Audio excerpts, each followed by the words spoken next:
On continue sur les accords, un sujet qui permet vraiment de commencer à jouer du piano, ou de la guitare d'ailleurs. Les accords, ça s'applique à tous les instruments polyphoniques, c'est-à-dire des instruments qui sont capables de produire plusieurs notes à la fois. Sur une guitare, par exemple, on peut jouer autant de notes simultanées qu'il n'y a de cordes. 6 en général. Au clavier, on peut jouer aussi autant de notes que l'on a de doigts, même si ce n'est pas souhaitable. 10 notes jetées comme ça d'un coup sur le clavier, c'est difficilement audible. Surcharger une chanson d'un excès de notes est une erreur de composition, et un certain degré de simplicité donne à un morceau une pureté et une authenticité que nos oreilles acceptent très agréablement. Les accords sont donc le squelette de tout morceau, c'est ce que je dis toujours, sur lesquels sont construits tout le reste, la mélodie, le rythme, l'orchestration. On traitera tous ces sujets au fur et à mesure de notre avancement. Bref, les accords, il n'y a pas de musique possible sans eux, quel que soit le style de musique. Dans la dernière vidéo, on a vu ce qu'étaient les accords majeurs. Les notes d'un accord majeur, la fondamentale, la tierce et la quinte, sont toujours les notes 1, 3 et 5 de la gamme majeure dont provient cet accord. C'est vrai aussi pour les accords mineurs qu'on va voir dans cette vidéo. Vous avez bien acquis ça et vous commencez à savoir jouer les accords majeurs de Do, de Ré, Mi, Fa, Sol, La, Si. Comme ceci. Do, Ré, Mi, Fa, Sol, La, Si et Do majeur. Si vous rejoignez cette chaîne par le biais de cette vidéo, sachez qu'ici on suit un fil conducteur très structuré, où les vidéos se succèdent dans un ordre précis, s'assurant au fur et à mesure que vous avez toujours les connaissances nécessaires pour avancer, sans risquer de vous décourager parce que vous êtes perdu et vous n'y comprenez plus rien. Peut-être êtes-vous déjà plus ou moins avancé en musique et en piano, mais à quel niveau êtes-vous par rapport à notre fil conducteur pour éventuellement prendre le train en marche? Pas facile à déterminer. Dans le doute, moi je vous propose de commencer au début de ces vidéos, passez-les toutes en revue, et ce n'est pas plus mal parce qu'au passage vous glanerez comme ça sans doute quelques éléments importants qui vous ont peut-être échappé dans le passé. Ça sera rapide pour certaines vidéos parce que vous y retrouverez des choses que vous connaissez déjà, et vous vous assurerez de connaître les éléments qu'il faut savoir avant d'avancer sur la vidéo d'après. À un moment, vous allez matcher votre niveau et celui des vidéos. Alors, vous y êtes? Vous êtes prêts? Top départ.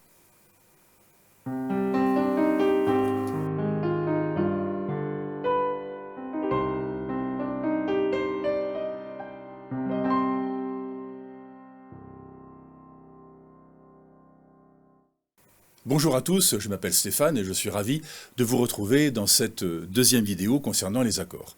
Aujourd'hui, on va faire un bilan de comment déterminer les notes que compose un accord majeur, ce qui va nous donner d'autres astuces pour retrouver facilement les notes qui le composent, même quand on ne connaît pas la gamme d'où il vient.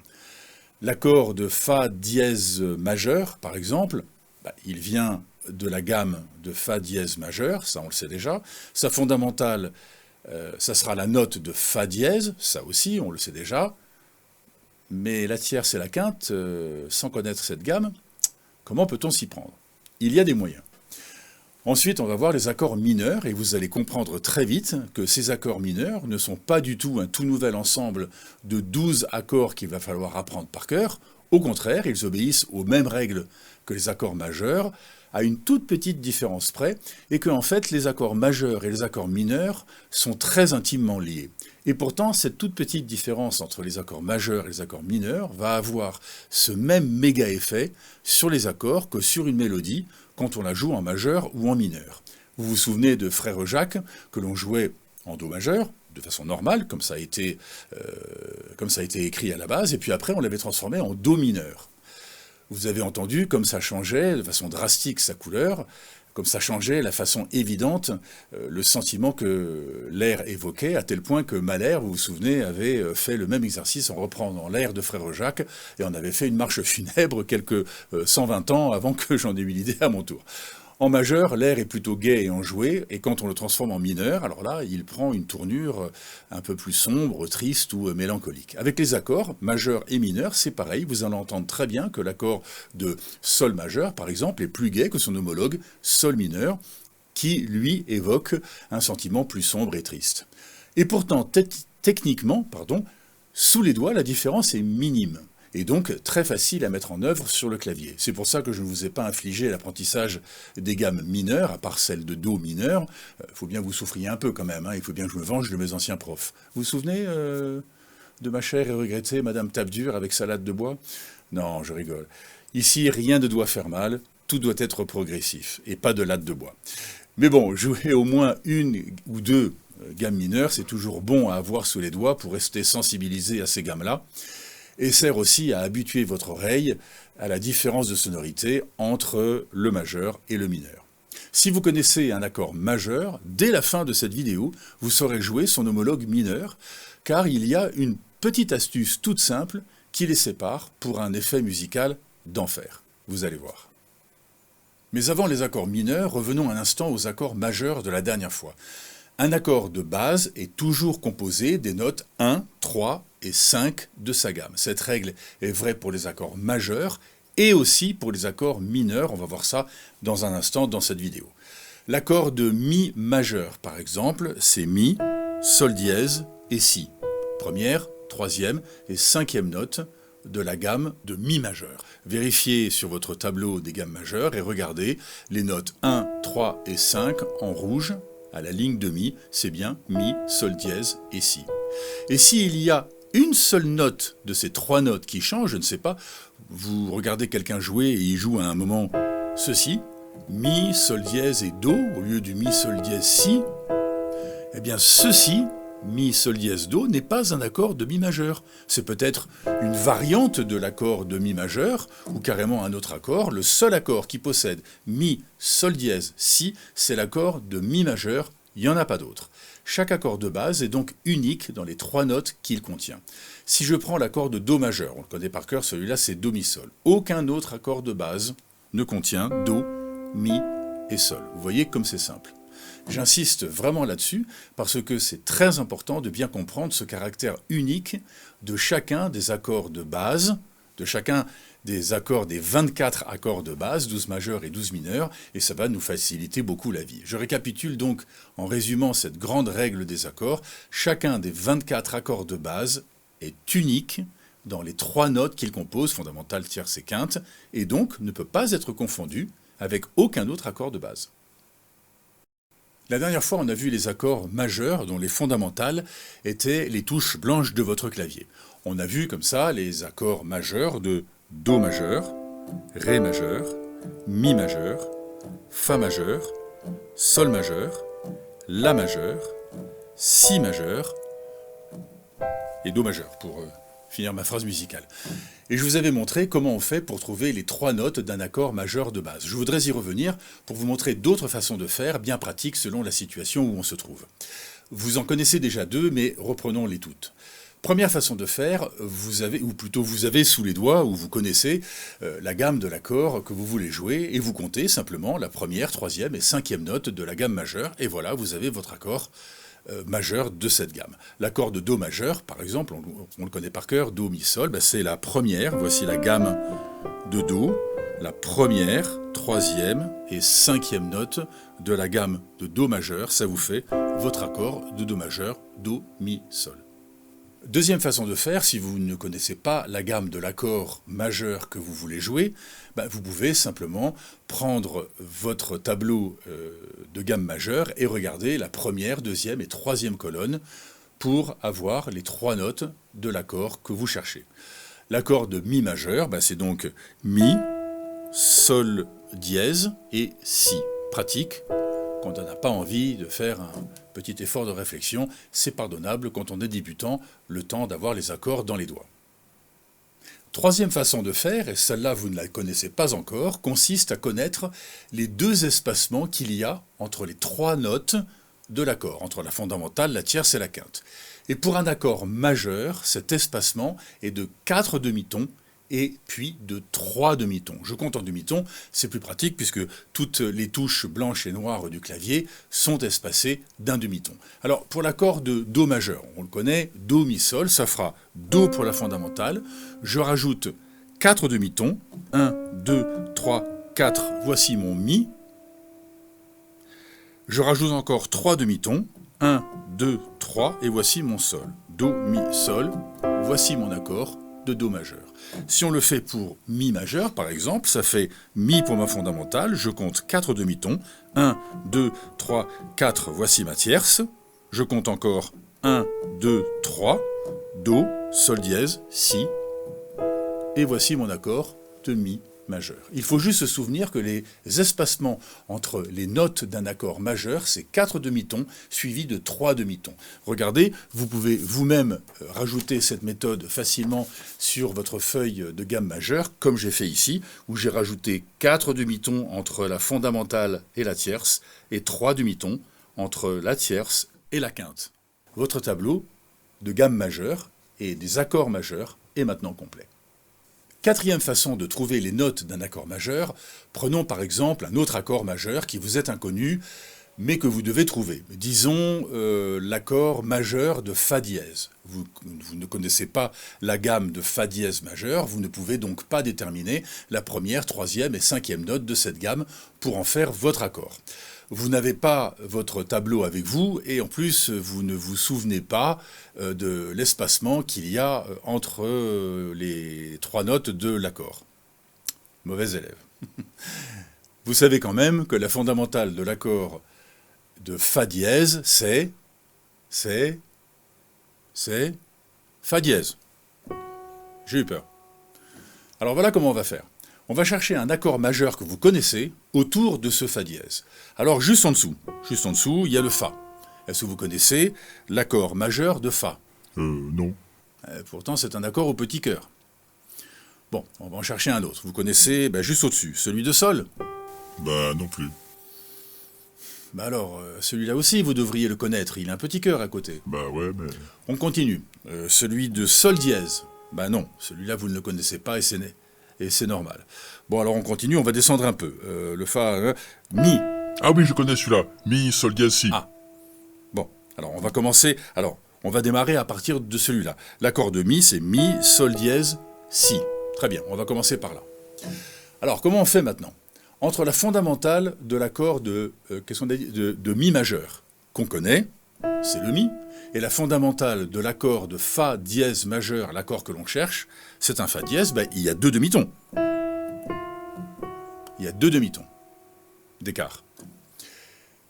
Et bien alors, la tierce et la quinte de l'accord de Fa dièse majeur seront aussi 2 demi-tons au-dessus de la tierce et la quinte de l'accord de Mi majeur. Tous les accords majeurs sont les mêmes. Ils sont juste à des hauteurs différentes, c'est tout. Il suffit de monter tout le monde de 2 demi-tons, bref, il vous suffit de compter jusqu'à 2. Vous pensez que vous allez pouvoir y arriver? Attention, sinon... Bon. La tierce de l'accord de Mi majeur, c'est donc un Sol dièse, plus 2 demi-tons, ça fait un La dièse. La quinte de l'accord de Mi majeur, c'est un Si, plus 2 demi-tons, c'est un Do dièse. Voilà votre accord de Fa dièse majeur, c'est donc Fa dièse, La dièse et Do dièse. Vous entendez comme il sonne? Vous entendez comme il chante? Comme il a la même sonorité que tous les autres accords majeurs. C'est normal, ce sont tous les mêmes, mais avec une hauteur différente. Vous voyez que la théorie musicale, c'est pas si terrible.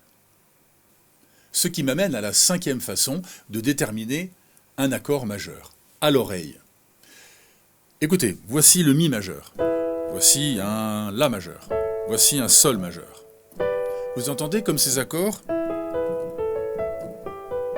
chantent toujours la même chose, mais à des hauteurs différentes. Au bout d'un moment, votre oreille va vous dire si un accord majeur est juste ou pas.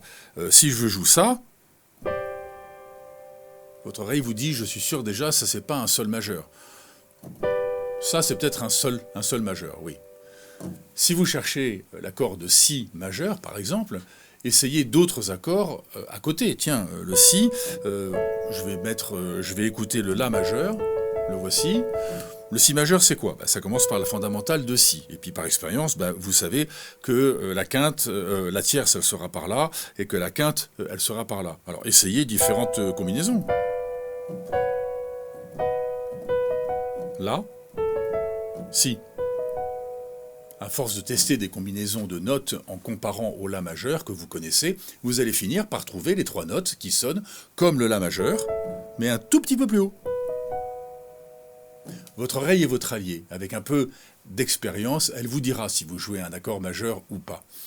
Vous verrez, ça va venir doucement. Alors rassurez-vous, au bout d'un moment, les accords, c'est comme tout le reste, ça devient automatique. Voici un accord de Do, voici un accord de Fa, voici un accord de Sol. Moi, je ne réfléchis même pas lorsque je les joue, parce que je les ai joués des milliers de fois. À force de les jouer, vous allez les connaître sans réfléchir. Et on va bouffer des accords, on va en bouffer parce que vous aurez compris que tous les morceaux sont basés sur des accords, et bien finalement, jouer de la musique, ce n'est que jouer une succession d'accords, de façon différente peut-être, mais des accords quand même. Souvenez-vous, Someone Like You d'Adèle, c'est une succession d'accords, ils ne sont pas plaqués, comme on le fait encore aujourd'hui, à notre stade, mais en arpège, on verra ça plus tard. Do, Mi mineur, La mineur, etc. Et maintenant, les accords mineurs. Oh non, il y en a encore 12 à apprendre par cœur. Mais non, je vous ai dit qu'il y avait une super petite astuce pour les retrouver quasi instantanément. Un accord majeur, disons celui de Sol majeur, et son homologue, celui de Sol mineur, sont très similaires. Ils sont frères, ils se ressemblent beaucoup. Ils ne sont pas jumeaux identiques non plus, hein. Comment faire pour trouver les fondamentales, tierces et quintes que compose un accord mineur? C'est comme avec les accords majeurs, à un petit détail près, mais ce détail fait une différence énorme dans la sonorité d'un accord mineur par rapport à un accord majeur. Comme pour une mélodie que l'on peut jouer en majeur ou en mineur, on l'a vu ça avec Frère Jacques, ça change vraiment complètement le sentiment que cela dégage. Alors je peux reprendre les 5 façons de déterminer la fondamentale, la tierce et la quinte d'un accord majeur dont on vient de parler, et les appliquer aux accords mineurs. Presque, la petite différence, vous l'aurez compris. Les accords mineurs se construisent de la même façon que les accords majeurs, sauf que les accords mineurs, évidemment, proviennent et respectent leur gamme mineure et non majeure. Là, voilà la grande différence. C'est la seule différence d'ailleurs qu'il y a entre un accord majeur et un accord mineur, mais elle change tout quant à la sonorité. Un accord majeur respecte sa gamme majeure. Un accord mineur respecte sa gamme mineure. Alors je reprends. Numéro 1, comme pour les accords majeurs, on prend les premières, troisième et cinquième notes d'une gamme mineure pour déterminer les 3 notes de son accord mineur. Par exemple, pour l'accord de Do mineur, je joue la gamme de Do mineur, que je connais et que vous connaissez aussi, la voici. Et je compte. La première note, c'est la fondamentale, c'est un Do. La troisième note, 1, 2, 3, ça sera ma tierce, c'est un Mi bémol. Et la cinquième note, 1, 2, 3, 4, 5, c'est un Sol. Le Sol sera ma quinte. Do, Mi bémol, Sol. Voici mon accord de Do mineur. Encore faut-il connaître la gamme de Do mineur. Deuxième façon de faire, comme pour les accords majeurs, on peut aussi prendre son tableau des gammes mineures et prendre les premières, troisième et cinquième notes d'une gamme mineure pour former le trio, la fondamentale, la tierce et la quinte de l'accord mineur que l'on cherche.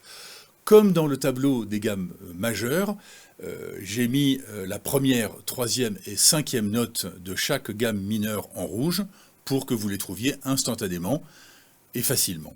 Pour l'accord de Do mineur, on retrouve donc le trio Do, Mi bémol et Sol. Pour jouer un accord de Fa mineur, ça sera un Fa, suivi d'un La bémol, suivi d'un Do. Le voici. Troisième façon de faire, comme pour les accords majeurs, on peut connaître par cœur les 2 espacements entre les notes de l'accord mineur. Mais attention, ce ne sont pas les mêmes.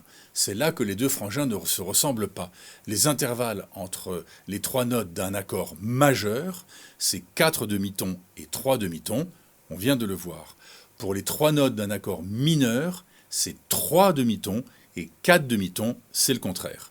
Je vous invite dès maintenant à faire comme avec votre tableau des gammes majeures, où vous aviez écrit ici l'espacement qu'il y a entre les notes de l'accord majeur, plus 4 Ça, c'est le tableau des gammes majeures, hein, plus 4 demi-tons et 3 demi-tons.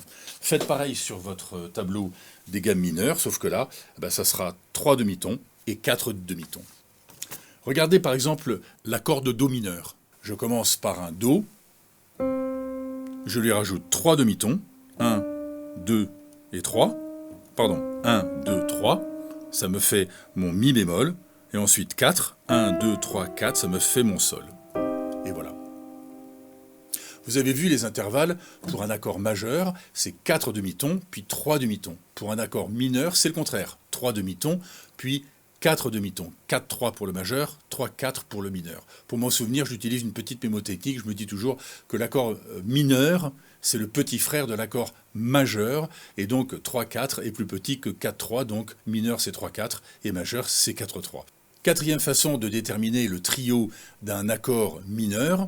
Comme pour la quatrième façon de le faire avec les accords majeurs, on pourrait aussi trouver l'accord mineur le plus proche et ajouter le nombre de demi-tons qui séparent les deux fondamentales à la tierce et à la quinte. Et ainsi trouver les notes de l'accord mineur que vous cherchez. Bon, on l'a déjà fait avec les accords majeurs, on ne va pas le refaire sur les accords mineurs, vous aurez compris le principe. Et cinquième et dernière façon de faire, c'est comme avec les accords majeurs, vous pourrez peut-être plus tard utiliser votre oreille pour trouver les tierces et les quintes en tâtonnant et en comparant avec d'autres accords mineurs que vous connaissez déjà. Mais une fois de plus, ne vous inquiétez pas trop de cette solution de la dernière chance un peu. Votre oreille ne sait pas encore très bien ce qu'il faut entendre, ça viendra tout seul avec l'expérience. Donc en résumé, la seule différence entre un accord majeur et son petit frère l'accord mineur, c'est cet écart entre les trois notes de l'accord. 4 demi-tons et 3 demi-tons pour l'accord majeur, 3 demi-tons et 4 demi-tons pour l'accord mineur. C'est tout, c'est la seule différence. Les autres règles pour fabriquer un accord sont les mêmes pour les deux frères. Aucune exception. Vous voyez, c'est pas très compliqué de fabriquer un accord mineur. Les règles sont quasiment les mêmes qu'avec un accord majeur, sauf pour les intervalles qu'il y a entre leur fondamentale, leur tierce et leur quinte.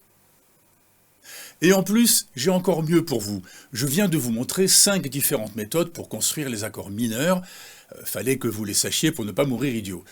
Maintenant que vous savez et que vous comprenez comment ces accords majeurs et mineurs s'articulent les uns avec les autres, vous méritez bien que je vous révèle cette grande astuce, elle est petite en fait, mais elle est grande, promise en début de vidéo, qui rend les choses encore plus simples pour déterminer les accords mineurs.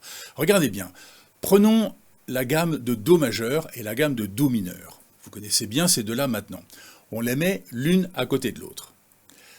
On voit bien que la gamme de Do mineur, en fait, c'est la gamme de Do majeur, mais les notes 3, 6 et 7 sont diminuées d'un demi-ton. Regardez, la troisième note Mi de la gamme de Do majeur devient un Mi bémol dans la gamme de Do mineur. Et pareillement, pour la sixième note, le La devient un La bémol. Et pour la septième note, le Si devient un Si bémol. Les trois baissent de un demi-ton. Ok, ça c'est clairement visible. Dans la gamme mineure, les 3, 6 et 7 sont diminués d'un demi-ton. Jusque-là, tout va bien. En plus, on sait que l'accord de Do, majeur, est fait des notes 1, 3 et 5 de sa gamme de Do majeur, Do mi sol. Pareillement, on sait que l'accord de Do mineur est fait aussi des notes 1, 3 et 5, mais de sa gamme de Do mineur. Donc on a Do, Mi bémol et Sol. Et maintenant, si on compare les deux accords de Do majeur et de Do mineur, eh bien on voit que la seule note qui change entre les deux, c'est la tierce. Dans le cas de Do majeur et Do mineur, c'est le Mi qui devient un Mi bémol. Donc, pour faire un accord de Do mineur, on prend un accord de Do majeur, on diminue simplement sa tierce d'un demi-ton, et tadam! Voilà, on obtient le petit frère, l'accord de Do mineur. C'est très facile à mettre en œuvre. Je joue un accord de Do, je prends ma tierce, alors l'accord de Do c'est un Do mi sol, je prends ma tierce, c'est le Mi, je baisse de un demi-ton, ça devient un Mi bémol, et voici mon accord de Do mineur, Do, Mi bémol, Sol. Mon accord de Do mineur. Et ça, c'est vrai pour tous les accords mineurs. Un accord mineur, c'est un accord majeur dont la tierce est diminuée d'un demi-ton. Donc si vous savez jouer un accord majeur, vous savez en une demi-seconde jouer son petit frère mineur, puisqu'il suffit tout simplement de diminuer sa tierce de un demi-ton. Et c'est hyper facile à mettre en œuvre sur le clavier. Mi majeur, mi mineur. Sol majeur, sol mineur. Si majeur, si mineur. C'est vraiment très simple. Et c'est tout. Il n'y a pas d'exception, pas de bizarrerie alambiquée, pas de « oui, mais tu comprends que je joue, gna gna gna ». Non, c'est tout. Un accord mineur de base, c'est son frangin majeur avec la tierce diminuée d'un demi-ton. Point, barre. C'est pas beau ça? Voilà, avec ça, vous savez désormais déterminer les 24 accords de base, 12 accords majeurs, 12 accords mineurs. Et des accords de base, il n'y en a pas d'autres, il n'y a que 24. Et déjà avec 24, on peut faire beaucoup de choses, vous allez voir. Voilà pourquoi je ne vous ai pas demandé d'apprendre les gammes mineures comme je vous ai demandé de le faire avec certaines gammes majeures, seulement celle de Do mineur pour que vous compreniez, que vous entendiez la différence de sonorité entre une gamme majeure et une gamme mineure. Parce que les gammes mineures, en fait, elles ne vont pas nous servir à trouver les notes des accords mineurs. C'est bien plus simple de partir d'un accord majeur, de lui enlever un demi-ton à la tierce pour obtenir son accord mineur. Et voilà, encore une petite formule magique à mettre dans votre grimoire musical. Vous entendez au passage cette différence d'émotion que dégagent les deux accords. L'accord de Do majeur est plutôt gai et l'accord de Do mineur est plutôt mélancolique. On va profiter beaucoup de cette différence qui nous donne la possibilité d'agir directement sur l'ambiance d'un morceau et le sentiment que l'on veut transmettre à nos auditeurs. Écoutez bien, cette différence entre le majeur et le mineur, je l'ai déjà fait une fois ou deux dans les vidéos, je crois, des gammes majeures et mineures, pour déjà préparer le plus tôt possible votre oreille à ce qu'il faut entendre. Maintenant que nous sommes vraiment dans le bain des gammes et des accords majeurs et mineurs, je peux enfoncer le clou un peu plus. Voici ce qui pourrait être l'introduction d'une chanson. Je vais vous jouer cette introduction en majeur, puis en mineur, sans changer le rythme, sans changer la façon de jouer, sans rajouter ou retirer de notes, sans utiliser d'autres artifices qui pourraient fausser la comparaison. Cette introduction est très simple. On commence par un Do majeur, suivi d'un Fa majeur, deux accords que vous devriez bien connaître maintenant depuis la dernière vidéo. Alors vous pouvez regarder ce que je joue, mais surtout c'est à votre oreille que je m'adresse. Puis je vais vous jouer la même chose en mineur, c'est-à-dire en jouant un Do mineur, suivi d'un Fa mineur, en majeur.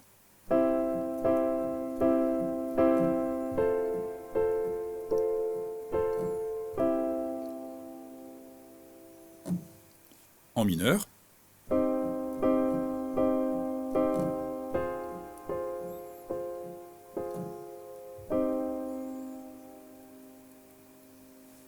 Voilà, vous avez entendu cette différence de couleur entre la version majeure et la version mineure. La version majeure est assez enjouée, comme je dis toujours, et la version mineure annonce tout de suite, dès le début, la couleur un peu sombre et un peu plus lourde, on va dire. Maintenant que vous entendez bien cette différence, je peux maintenant la cultiver encore pour la renforcer. Alors, c'est juste un petit teaser que je vous fais là sur un des sujets qui va venir plus tard, quand ça sera le moment et pas avant, pour illustrer les possibilités que nous ouvre toute cette histoire de majeur et de mineur dont on parle depuis des mois. En majeur, je peux construire un peu plus, pour construire mon jeu un peu plus, pour casser cette répétitivité des accords plaqués comme je viens de faire, et pour donner un peu plus de rythme et de volume. Par exemple, je peux rajouter une petite note là-haut vers le Fa. Bon, ça va donner quelque chose comme ça.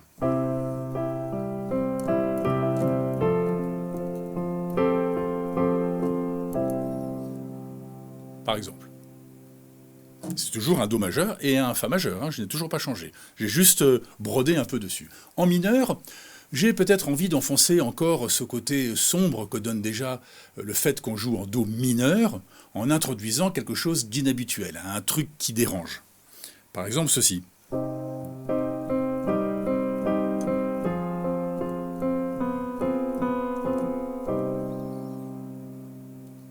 Bizarre, hein ?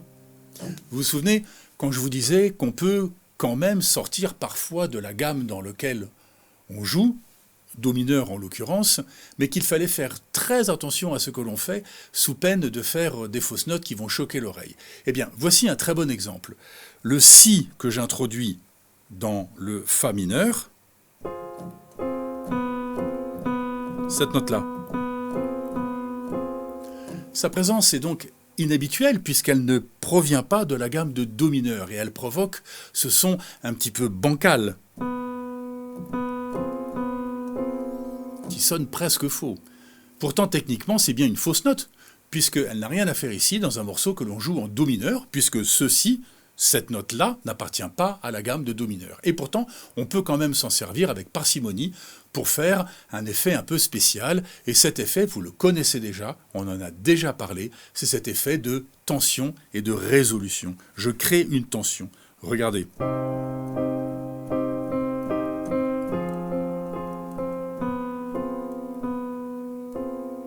Là, ça appelle la fin, non? Et voilà la résolution. Voilà comme on combine le jeu du majeur et du mineur et l'effet de tension et de résolution pour accentuer un effet gai, triste, etc. Encore une petite recette de cuisine. Voilà, justement, vous voyez comme on rentre déjà dans ces recettes, dans ces recettes secrètes et ces formules magiques, comme j'aime bien les appeler, celles dont je vous parlais en tout début de ces vidéos. On commence un morceau en mineur et tout de suite, ce mineur donne l'ambiance. C'est bien une petite technique, ça, pour donner le ton dès le début à une chanson. L'auditeur ou l'auditrice, hein, bien sûr, excusez-moi, je ne parle pas spontanément un langage inclusif, très à la mode aujourd'hui. Face à la musique, nous sommes tous égaux, nous sommes tous d'accord. Un auditeur qui ressent cette ambiance qu'on lui transmet dans notre musique ne sait pas pourquoi il ressent ça, on s'en fiche d'ailleurs, l'important c'est qu'il le ressente. Il ne connaît pas ces techniques de mineur, majeur, cette technique de cette drôle de note parasite limite fausse que j'ai rajoutée pour accentuer un peu ce malaise presque que l'on ressent quand on l'entend. Elle crée une tension avant la résolution du retour vers l'accord de fin. Vous vous souvenez, on a parlé de tout ça, eh bien on y est maintenant. La musique, c'est dans la tête, c'est subliminal, et je vous le prouverai. Le moment venu, je vous ferai écouter une chanson orchestrée, et j'aurai préparé cette chanson pour faire ce test, et soudain, j'enlèverai un instrument que vous n'entendiez pas avant, ou plutôt que vous n'aviez pas remarqué. Et vous allez tout de suite vous en apercevoir, parce qu'il va vous manquer, alors que vous ne l'aviez même pas remarqué avant qu'il ne disparaisse. Un instrument qui se remarque par sa soudaine absence, ou une note qui se remarque par sa soudaine absence, alors qu'elle était attendue, c'est forcément que vous l'entendiez une seconde plus tôt, sans le savoir, donc de façon subliminale. Et c'est ça la musique, c'est exploiter le subliminal dont le cerveau est capable.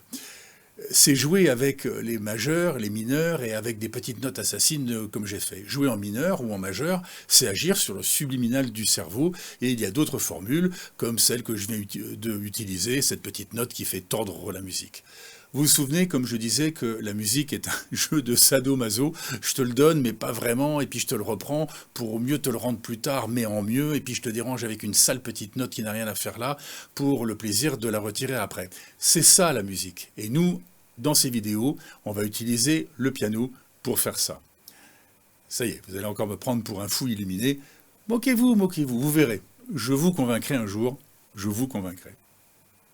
Pour la prochaine fois, vous n'avez pas tellement plus de boulot que la dernière fois, même si vous avez maintenant les accords mineurs à intégrer doucement. Reprenez le travail de la vidéo précédente avec le timing de chaque exercice à faire. Mais maintenant, à chaque fois que vous jouez un accord majeur, jouez son petit frère mineur juste après. C'est facile puisque vous avez déjà l'accord majeur sous les doigts. Vous n'avez plus qu'à prendre la tierce et la diminuer de un demi-ton. Vous savez le faire maintenant. Ça fait ceci quand vous jouez tous les accords des touches blanches. Do majeur, Do mineur. Ré majeur, Ré mineur. Mi majeur, Mi mineur. Fa majeur, Fa mineur. Sol majeur, Sol mineur. La majeur, La mineur. Si majeur et Si mineur. Ok ? Réfléchissez bien à chaque fois, prenez votre temps. C'est la répétition de l'exercice qui fera que ça rentre, pas la vitesse. La vitesse, ça viendra tout seul avec le temps et votre expérience. À part ça, continuez toujours et encore les mêmes autres exercices, une demi-heure par jour, sans téléphone pour vous faire perdre le fil de ce que vous faites, sans éléments extérieurs pour casser votre concentration.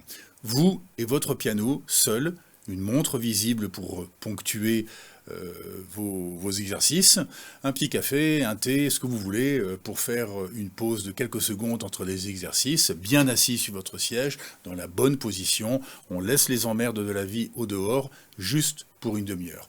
Offrez-vous cette demi-heure égocentrée quotidienne. Une bonne respiration profonde.